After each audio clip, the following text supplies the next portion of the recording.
All right, y'all. It's time to talk about this Lions game. Now, you're always free to take away from these film sessions whatever it is that you feel like is necessary to take away. One of the things I have seen that I just disagree with the take is that this recent take that's only come up because Baker's had a bad couple of games of how Baker's injuries are really what's making him play bad. I just don't think that's the case. I have said there are things on film that make me think that it's not the case, that he's so injured to the point to where he can't function as a decent quarterback. And that's what I'm going to show you here. We're going to break down Baker Mayfield's play, the good, the bad, the ugly, and really figure out what's wrong with the quarterback, right? Because at the end of the day, if the Browns want to do anything this year, Baker's going to have to play better. And we all want Baker to play better because that means the Browns will be better, right?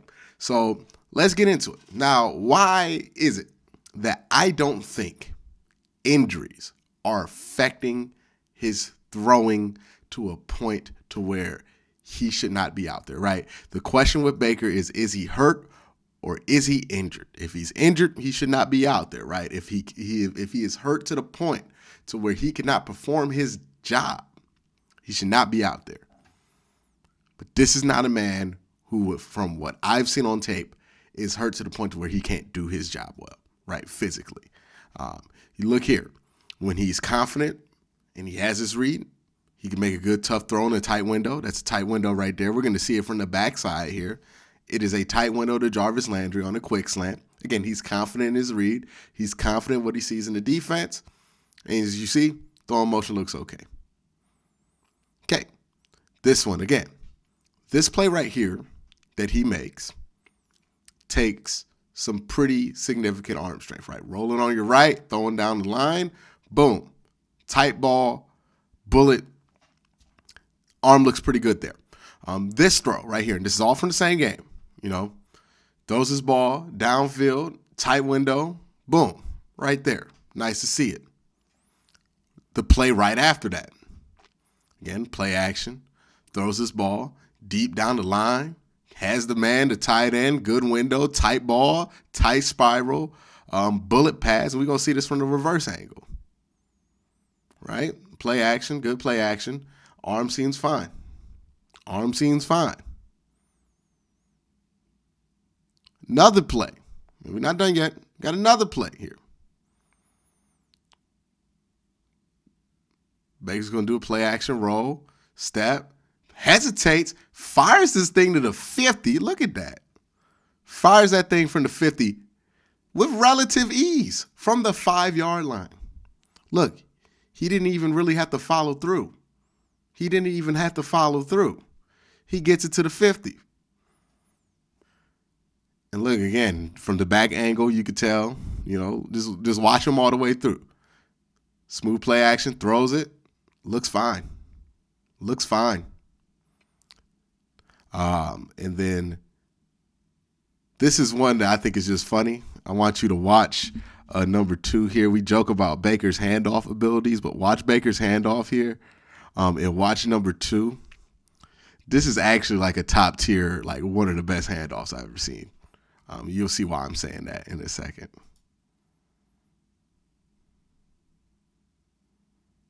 He faked that man out so badly with this handoff because he goes backside with his back turn.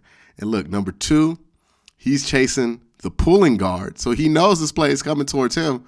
But that body language of Baker makes him think Baker's going to roll out on a boot because he never turns or looks at Nick Chubb. And look, that opens up that play for a pretty big run for Nick Chubb here.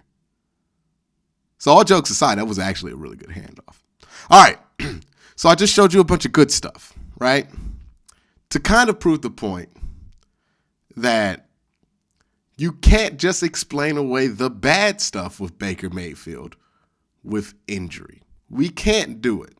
That's not responsible. We can see he is certainly capable of throwing the football like Baker Mayfield. So when he doesn't, we can't act like the injury is the problem. The injury is certainly hurting him. He's certainly in pain. It's certainly courageous of him to play through that pain. I commend him for that. But when it comes to discussing what has been subpar level of play for Baker Mayfield, we can't act like the injury is the main thing going on when the tape just doesn't suggest it. So what does the tape suggest is wrong with Baker Mayfield? First thing here, bad decision making. Now, what do I mean by bad decision making? Okay, this one right here, this play, Baker misreads the defense. The one-on-one shot he's going to take here, I believe he takes it with Rashard Higgins. So let's highlight that. The one-on-one shot he takes down here is fine, but the problem is that Detroit is going to send a heavy blitz on this side of the field. I think they sent him, and maybe even him, even though I think he stays out. But I'm not 100% sure. But they blitz the weak side of the field. And they have a screen coming around here just in case Detroit sends that blitz. The ideal is if a team blitz you, you want to throw to where they were because they can't be where they were, and that opens up a lane. He does not read this blitz. He takes the one-on-one shot like he's just getting regular, like one man, which is a fine read if it's one man, but it was a blitz. So he missed this read, right? You're going to see here. You got Demetric in motion. They send a blitz, and he, through his pre-snap read, had made a determination this was one man. It was not the right read. It was a blitz. So since he did that, he's going to make his eyes and turn his body towards the right side of the field because that's where he has that one-on-one matchup. So now, because of the misread and the way the play is designed, he's not even going to see that there's a blitz so he can turn his head around real quick and get that ball to Demetric Felton. He's not aware of anything going on back here by design. So since that's the case, he thinks this is one man. And from there, it looks like one man. He lets it go, throws it off, gives it a shot. And if that's one man, that's a fine choice. But it was a man blitz. And the issue with that is, well, look at Demetric Felton on this play, 25. He has that running screen. They blitz there, and they vacate with that blitz this entire part of the field. There is nobody but him, and then maybe if he changes course and maybe this wide receiver that could do anything about Demetric Felton right there. It's a misread, unfortunately, right? So that's one of the things. Again, not a terrible decision, not something you're going to see on TV and want to cuss Baker Mayfield out for, but it's a miss. You could have had it, but the read was wrong. Okay, this one here, this is another one where, it's not a huge mistake, but it is a mistake, right? You get one high, bunch of dudes in the box. You know that with one high, you can read the safety, and then you have one-on-one coverage on the edge. If you have a deep route, which you do with Jamarcus Brantley, you want to check that out and you want to test that out because one high, you have a good opportunity to take the top off of defense and win that route. Now, again, it's Jamarcus Brantley. It's not Anthony Schwartz. It's not Donovan Peoples-Jones. It's not Odell Beckham. It's not Jarvis Landry. I understand. It's Jamarcus Brantley. But from everything the coaching staff leaked out with the Odell situation, it seems like they don't run off a system where the personnel matters, right? That was one of the big things they said. The personnel doesn't matter as much. It's about what the reads are from what you see on the field. That determines who's won. And from what I see, Jamarcus Brantley should be one on this read. Let's see what happens here. And again, I'm just using the rules that they put out there during the whole Odell situation about the offense. This is what everybody was saying. This is what the coaching staff was leaking out there about the offense. Okay, so in that one high, as you see, Baker goes to this route, and I think he gets a penalty, so he ends up being okay. But again, watch Jamarcus Brantley. He's going to run into this corner. He gets the right leverage. And by the time Baker's ready to throw this football, he actually has his man beat. Now, I know he's behind him. But this is beat, right? Because if he just turns this out just a little bit, he can't recover from that. So he's kind of beat inside and out. And, throw it up there. Get the man a chance, right? Unfortunately, again, not the biggest mistake in the world. Ball doesn't go there. You missed that opportunity for a big play. Again, these aren't the biggest mistakes in the world, but they are most certainly mistakes.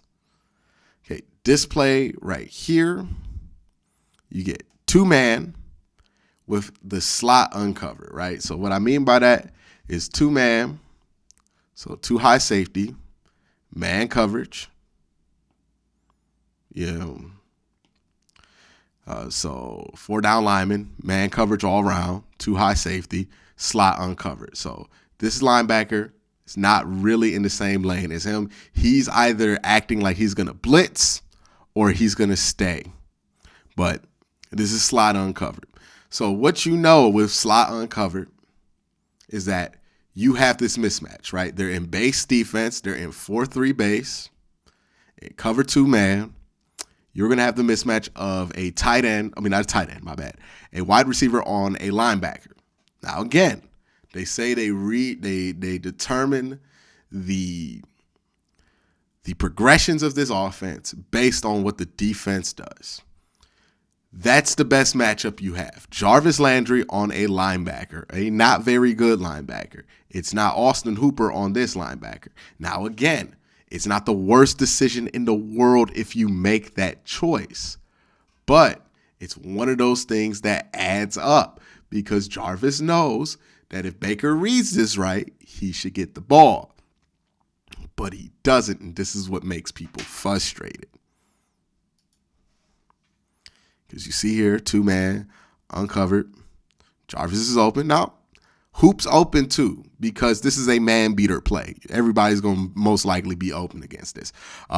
But Jarvis is a little bit more open, at least from the angle. You never know. And Jarvis is just a better playmaker than Austin Hooper. So you think that if you get the ball into his hands, what would be 5 yards for Austin Hooper could potentially be a big play for Jarvis Landry. Again, you want to get the playmakers the ball. This is a great opportunity to do so. Instead, we kind of just go to tight ends when the ball should go to the wide receiver in that situation because that was the right read. It was not the right read what he did. It's a fine read. It's a okay read, just not the right one. And yeah, I think this is the back angle. Maybe you could say there was a passing lane that wasn't open, but the passing lane was more open on the right side than it was on the left side. So there was really no reason he should have went there except for he didn't read this right. And you could tell that was the case because look, you get the exact same look that you got earlier in the game. This is later in the game. The exact same look. 2 high safety. Man, 4-3 base. Well, this is, 4-3 base. I think they even have an extra DB on there, but 4-3 base pretty much. You're in the same exact play, 2 outs. And look where the ball goes this time instead of where it went last time, right? He got coached up on the sidelines. They say, if you see that look, that's not where you're supposed to go. He gets coached up. And then all of a sudden, look where the ball goes. See?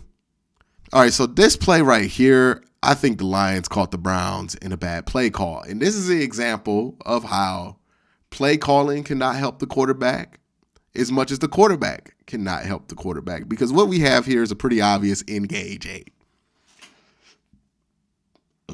The Lions sent everybody except for their safeties because they're just trying to get to the quarterback. And the Browns are caught in the exact wrong passing concept for this. Now, this is, I believe, a 3rd and long, so there's a reason that they're running these routes that deep, but there is no outlet, right? There's nowhere for Baker to just check this ball down real quick and take advantage of all the empty space in front of him. There's nobody running a quick slant. They didn't anticipate this engage 8 that much, and they didn't hold up too well against it. Now, Rashard Higgins is going to pop open here. But by the time he pops open and he's ready, and look, Baker wanted to get the ball to him because you see he gets to the top of his drop and he's setting the throw, but then a Lion breaks free, so he has to kind of just take this sack, not throw that ball there. But that's just, you got caught in the wrong play call. They blitzed you at the right time. And that's how those things can add up on each other. And again, I'm not doing this just to pile on Baker Mayfield, but I am doing this to kind of clarify that the issues are bigger than just saying Baker's injured. Baker is hurt. He's not injured to the point to where he can't play well. These are the things that are making the offense go slow. And a lot of this is on Baker, right? It's just the quarterback gets a lot of the blame here, and for good reason. They touch the ball on almost every play. This play right here, the Lions, not the Ryans, the Lions are in the 2 under coverage here. So this is 2 zones, so 2 deep safeties, and then zone, right? And zone is just all them circles. Instead of man, is all these circles. It's 2 under. So they're in 2 under. Now you have an opportunity here on the sideline for a hole shot. That's risky at your own 10, because if you miss or are slightly late on a hole shot, that could get pick 6 real quick. So I understand why they didn't want to do that, or why Baker didn't want to do that. But also you have a nice little, I think that's David Njoku, and I think one of these guys, Brantley, is up here, and they actually get open on the streak here. So we'll let the play run and see what we see here.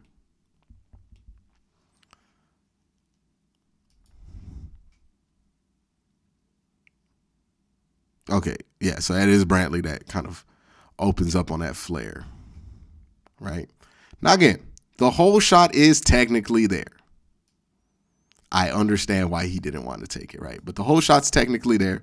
If you watch Rashard Higgins at the top of your screen, right here.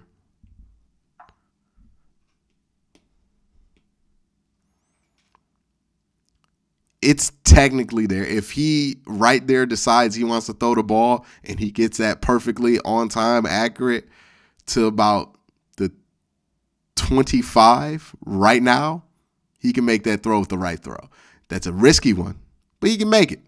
But also, you know, if he's looking on the other side, or if he were to read this in a different way to see that, hey, this is under, not only are there going to be soft spots here on that whole shot, it's going to be pretty difficult from the opposite hash, but you also have the spots here. And Brantley, his route is designed to get to right here, this spot. Again, better pre-snap read, gets the ball to the right place, gets the eyes in the right place so the ball can get there. But so often what can happen with Baker is his pre-snap read might not be correct, so his eyes won't be where the open wide receivers are going to be. The way this offense works is you make a pre-snap read and you pick a half of the field. We've seen this a ton with Baker, right? The way his body juts out, he's reading one half of the field. So you make your pre-snap read, you look at the whole defense, you decide, all right, I'm going to work weak or strong, and then you attack that side of the field from there. The pre-snap reads have not been strong. You can confuse Baker, and that gets the offense into issues because sometimes people are open, but the eyes aren't going to be in the right place because the pre-snap read was wrong.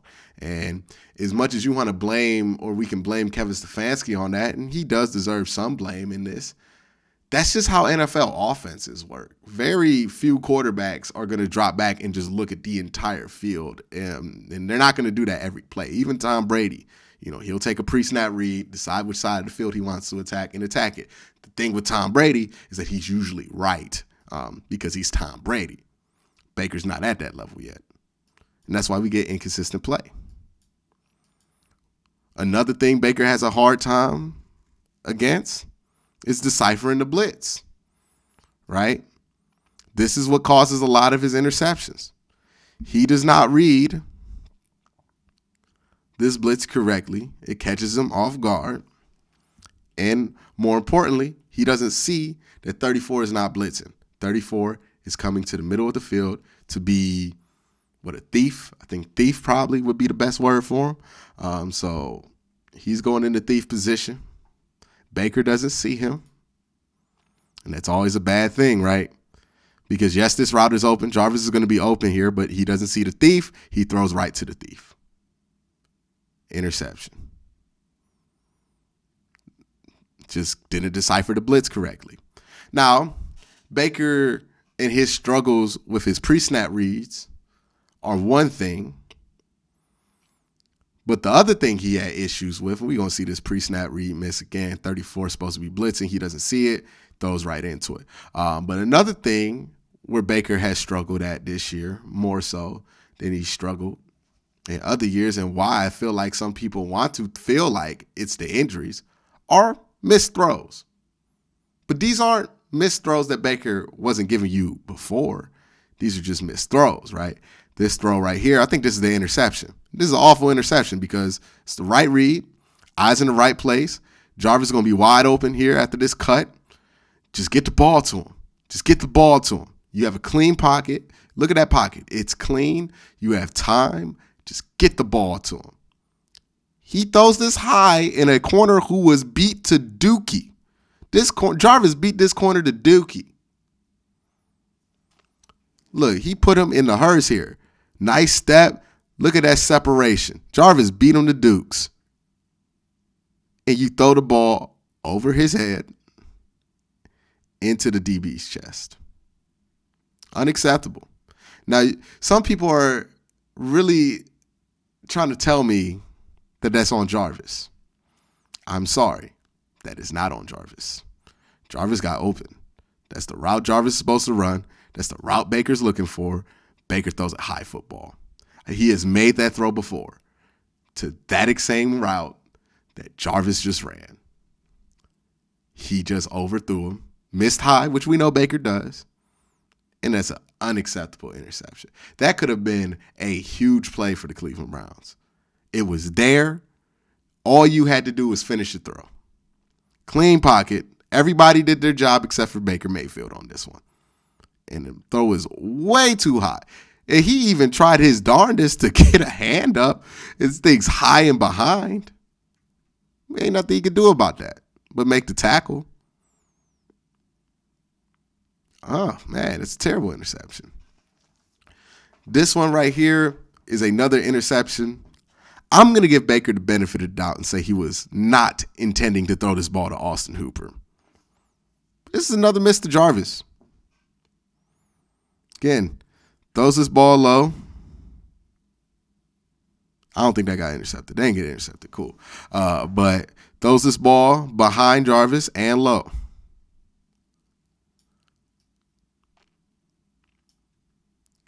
He has enough of a pocket there to make that throw. Look, by the time he steps up and finishes his throw, it's clean. So if he's trying to make that throw there, he should be able to. But he doesn't. And we saw from the beginning of this tape him making throws like this. So don't tell me he's so hurt he doesn't have arm strength anymore. That's flat false. I showed you plays from quarter 1 to 4 in this game where he was making deep ball throws. So don't tell me now just because he missed the throw that it's because of the injury. It's not. It's because he's not playing well. Right? Look at this. Clean pocket, good foot, just thinking too much on the throw. That's what it was. He thought way too much on that throw. Tried to put it high and away, low, thought too much about it. Put it in the wrong place. It's like a pitcher having a bad game, just thinking way too much.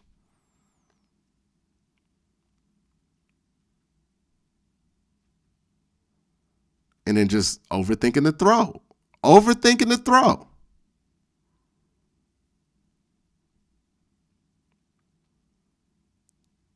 He hitches. He thinks, oh, where do I want to get this ball? Okay. Overthinking it. He's wide open. Just get the ball to his chest. Just throw it to him. He's Jarvis Landry. He's going to catch it for you. But you put it in the dirt. And now you're mad at yourself. You should be. Because you've been overthinking these throws all game. And it ain't all just throws to Jarvis Landry, even though I think the last 3 have been throws to Jarvis Landry. Look at this one. Little touch pass to David Njoku. I saw Baker throw a 55-yard pass earlier. You telling me he can't make this 5-yard pass? No, he shoots it over his head. That's dangerous. He's overthinking it. He's overthinking these throws. He got off rhythm. and he started overthinking these throws. Another one. Here, look, on the run, moving to his left, throws this ball. It's there.